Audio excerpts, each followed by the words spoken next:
Hello guys! Hello Gemini! Welcome dito sa aking channel, Gemini. Alamin natin kung ano ang messages, vibration, gabay, energy para sa inyong lahat. Ito ay General Weekly Tarot Reading para sa lahat ng Gemini. Kumuha tayo dito ng 3 cards. One more. Okay, 29, 18, 43, 5, 9, 11. Okay, so kung makikita mo dito, Gemini, may sinasabi sa'yo ang baraha.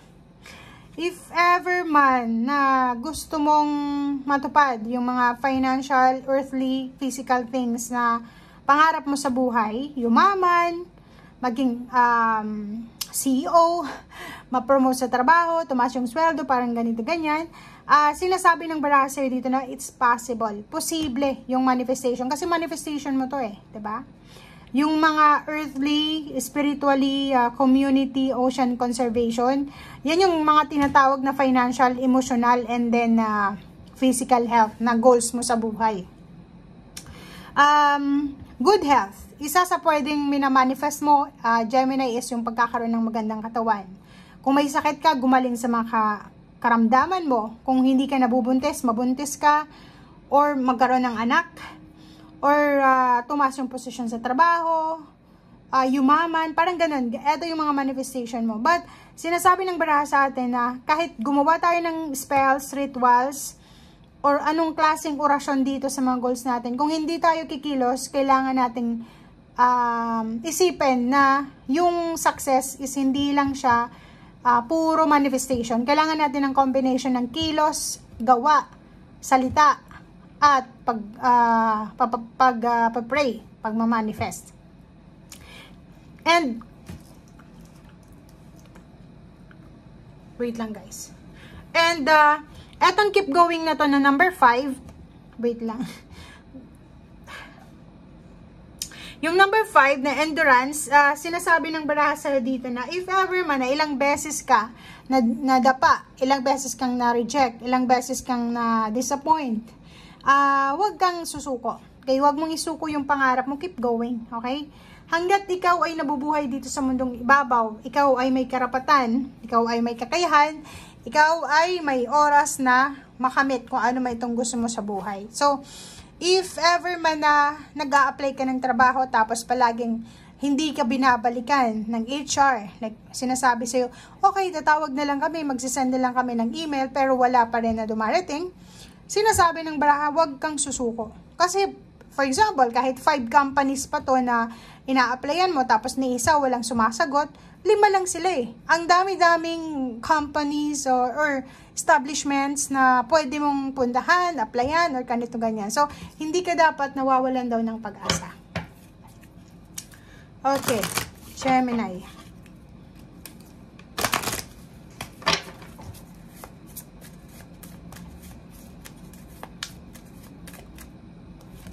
Okay. O, diba? Show the world. Show the world your talent, creativity, 'di ba? And yung passion mo. Kasi sinasabi ng baraha sa'yo dito na marami kang alam Marami kang pwedeng pagkakakitaan. Kaso lang, minsan, pag nare-reject ka, wala na, tapos na. Ayaw mo nang subukan ulit. So, dito sa barahang to, sinasabi ng baraha sa'yo dito na keep going lang hanggat hindi mo nakukuha kung ano yung gusto mo, subukan mo ang lahat. Okay? Huwag mong, yung opportunities mo dito sa mundo ay limitless. Huwag mong ilagay yung sarili mo sa restrictions.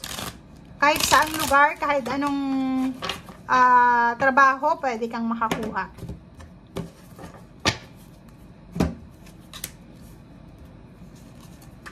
Okay, so nakikita natin dito na may isang mabilis na mensahe, or pwedeng ikaw to, pwedeng may hihingi sa'yo ng tulong, or ikaw to mabilis na mensahe ang isasend mo through chat or email na hihingi ka ng tulong.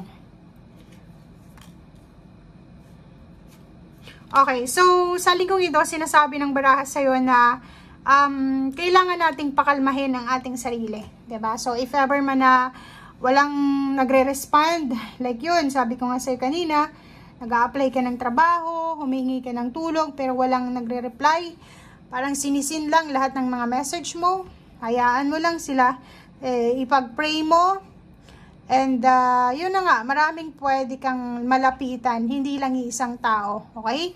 And minsan yung mga kamag-anak natin, hindi tayo tinutulungan, but yung mga mga unexpected na tao na hindi naman natin kaano-ano, pwedeng sila ang makatulong sa atin. So, ang kailangan mo sa ngayon is prayer, 'di ba? Kung naniniwala ka sa prayer, mabilis lang 'yun eh, 'di ba? If ever na feeling mo down na down ka, wala nang nangyayari. Ipag-pray mo na sana magpadala ang Panginoon sa iyo ng tamang individual na pwedeng makatulong sa iyo.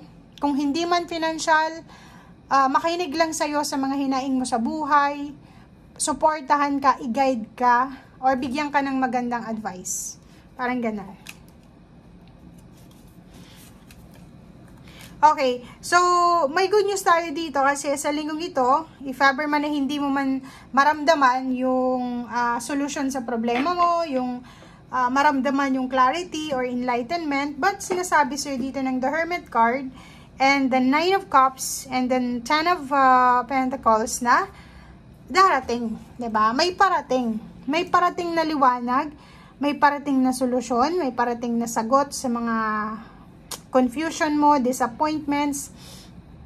May parating. Huwag lang tayong manghinayang sa mga sacrifices, sa mga ginagawa nating sakripisyo, kasi pag nanghinayang tayo, useless na, wala na, 'di ba? So kung makikita mo dito, Gemini, sinasabi sa iyo ng the Hermit card na kung may mga problema kayo sa emosyonal, financial, konting tiyaga lang, konting paghihintay lang kasi parating na ito. If ever may iba sa inyo dyan na naghihintay kayo or parang marami kayong pinaplano regarding sa family, occasion, celebration, tapos palagi siyang nahahang, wala namang nangyayari, sinasabi ng baraha dito na huwag kang mag-alala kasi sa tamang panahon, sa tamang pagkakataon, ibibigay yan sa'yo ng universe, okay? Like yung pera, parang ang ilap ng pera sa inyo. Parang feeling nyo, yung pera dumadaloy lang sa palad nyo. So, dito sinasabi ng baraha, huwag kang mag-alala. Kasi simula sa linggong ito, may mga paraan na ipapakita sa iyo, Gemini, ang ating universe, ang ating Panginoon, kung paano mo masusolusyonan itong pera na itong problema, or kung paano ka makakatagpo, or kung sino-sino itong mga taong ito na pwedeng makatulong sa'yo, lalo na sa usaping pera. Queen of Wands, nakikita natin dito na parang ang iba sa inyo dyan, ang goals nyo talaga, hindi lang sa araw na ito, kundi sa araw-araw, is yung makalaya kayo sa mga past problems or past mistakes nyo. So, sinasabi ng Brasser dito na ayaw nyo nang balikan kung ano ang nangyari sa nakaraan. Ayaw nyo nang balikan yung mga paghihirap nyo. Ayaw nyo nang balikan yung mga taong nagpapahirap sa inyo. Or ayaw nyo nang balikan yung nangyaring hindi maganda sa inyo. Okay? Thank you guys. Bye!